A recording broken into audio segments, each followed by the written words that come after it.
आज के दौर में जब भारत की राजनीति का स्वरूप पूर्ण रूप से बदल रहा है, ऐसे में 2024 के लोकसभा चुनाव की छवि अभी से कुछ न कुछ नजर आने लगी है।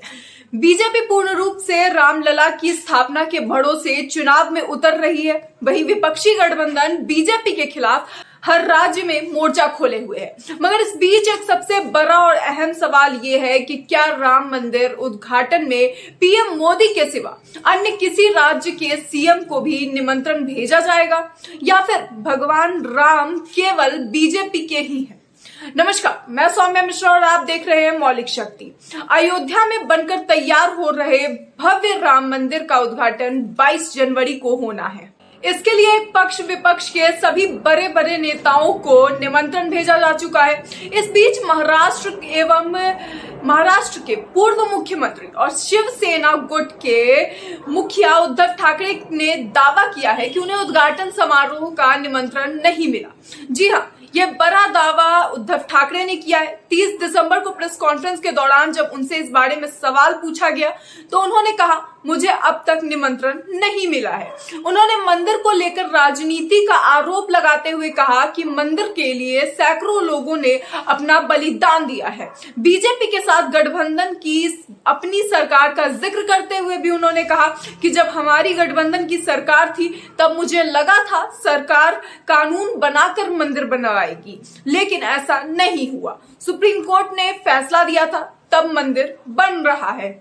उन्होंने कहा, मेरा यह कहना है कि राम मंदिर को लेकर राजनीति नहीं होनी चाहिए। राम मंदिर सरकार ने नहीं, सुप्रीम कोर्ट ने बनवाया है। लेकिन क्या उद्धव ठाकरे की इस बात से बीजेपी कभी भी सहमत होगी? कभी भी वो इस बात को मानेगी कि ये सुप्रीम कोर्ट का दिया गया फैसला था जिसके बाद राम मंदिर बन रहा है? क्या वो कभी इस बात को स्वीकार करेंगे जिसके अनुसार रामलला की प्राण प्रतिष्ठा वही करवा रहे हैं? कांग्रेस कॉन्फ्रेंस के दौरान राम मंदिर उद्घाटन कार्यक्रम में जाने के सवाल पर उद्धव ठाकरे ने कहा कि मुझे अब तक कोई निमंत्रण नहीं आया है और वहां जाने के लिए मुझे निमंत्रण नहीं चाहिए। जी हाँ, उन्होंने साफ तौर पे कह दिया है कि मुझे बीजेपी के इनविटेशन की जरूरत नहीं है। 22 जनवरी के दिन ही वहां पर जाए ऐसा जरूरी नहीं है। मैं जब चाहूं तब रामलला के दर्शन के लिए जा सकता हूं। मुझे निमंत्रण की जरूरत नहीं है। राम मंदिर का निर्माण जब नहीं हुआ था तब भी मैं रामलला के दर्शन के लिए गया था और जब चाहूं तब जा सकता हूं। यानी कि अगर बीजेपी विपक्ष के किसी नेता को नहीं भी बुलाती है तो उससे कोई फर्क नहीं पड़ता है। क्या बीजेपी के बुलाने पर ही कोई भगवान राम के दर्शन करने के लिए जाएगा? क्या उसके लिए जरूरी है कि बीजेपी एक इनविटेशन कार्ड भेजे? इसके लिए इसकी कोई भी जरूरत नहीं है। रामलला के दर्शन के लिए विपक्ष के नेताओं को परमिशन लेने की जरूरत नहीं है। ये बात उद्धव ठाकरे के इस बयान से साफ हो जाती है। वहीं विपक्षी गठबंधन के अहम मुद्दों पर भी सवाल का जवाब देते हुए ठाकरे ने कहा कि सब कुछ अच्छा चल रहा है।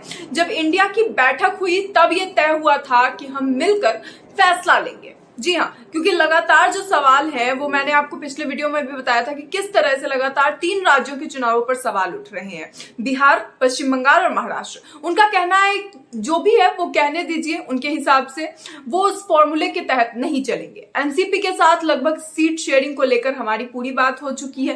कांग्रेस के वरिष्ठ नेता चाहे महाराष्ट्र के हो या फिर दिल्ली के, जब तक मुझे उनके तरफ से कोई कुछ नहीं बताया जाएगा तब तक मैं इस पर कुछ भी बोलना नहीं चाहूंगा।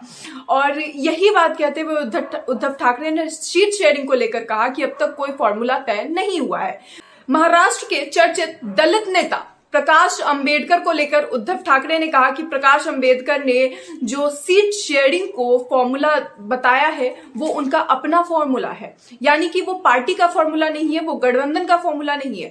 उस शेयरिंग को लेकर फिलहाल बात चल रही है। ऐसा कोई भी फॉर्मूला अब तक तैयार नहीं हुआ है जिसके तहत महाराष्ट्र में सीट शेयरिंग होगी। और लगातार ये बात कही भी जा रही है कि कहीं ना कहीं महाराष्ट्र में सीट शेयरिंग को लेकर मुद्दा जरूर फंसेगा, क्योंकि पश्चिम बंगाल में तो साफ तौर पे ममता बनर्जी ने कह दिया है कि हम पश्चिम बंगाल में खुद देख लेंगे जो देखना है, कांग्रेस को जो भी करना है वो दूसरे राज्यों में गठबंधन के साथ मिलकर कर सकती है। और वहीं बिहार में अपना ही अलग खेल चल रहा है, जहां नीतीश कुमार को कुर्सी चाहिए और लालू यादव जी के सुपुत्र को का कहना है कि हम गठबंधन के साथ मिलकर चल रहे हैं।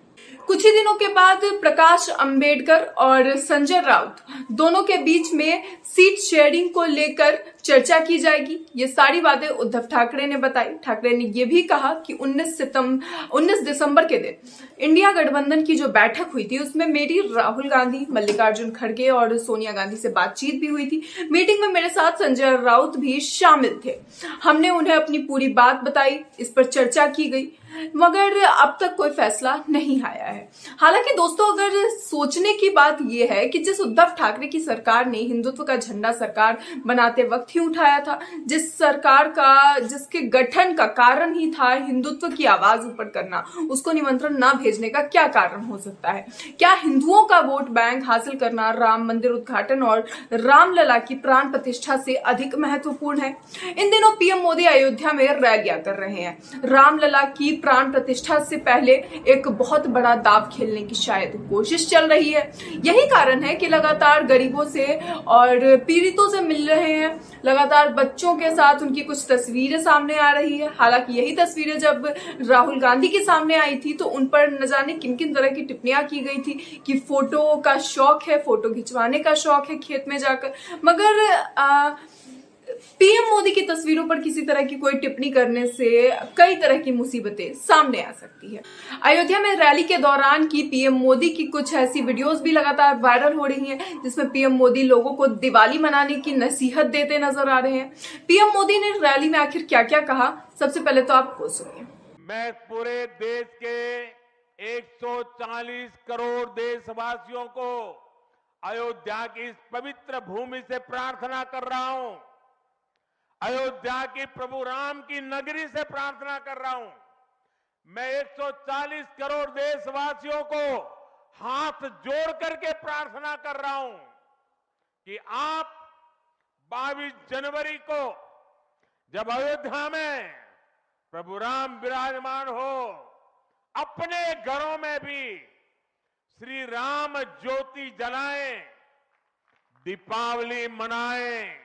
तो दोस्तों, सुना आपने जिस तरह से लगातार 22 जनवरी को फोकस में लाया जा रहा है, जिस तरह से लगातार 22 जनवरी बीजेपी कई दिनों से लगातार उसका जो जप है वो कर रही है। कोई बड़ी बात नहीं है कि सच में देश के लिए ये एक बहुत ही बड़े त्योहार की तरह है। रामलला की प्राण प्रतिष्ठा होने जा रही है और हर हिंदू के लिए ये एक बहुत बड़ी बात है। ना सिर्फ हिंदू बल्कि वहां के मुसलमानों ने भी जिस तरह का योगदान दिया है ये हम सभी ने देखा है। ऐसे में 2024 के लिए रामलला की प्राण प्रतिष्ठा को अपने चुनाव के वोट के फायदे के लिए इस्तेमाल करना क्या सही है? इस तरह के लगातार दिए जा रहे बयान और दी जा रही टिप्पणियों पर आपकी क्या राय है? अपनी राय कमेंट बॉक्स में जरूर बताएं। ऐसी और वीडियो के लिए देखते रहिए मौलिक।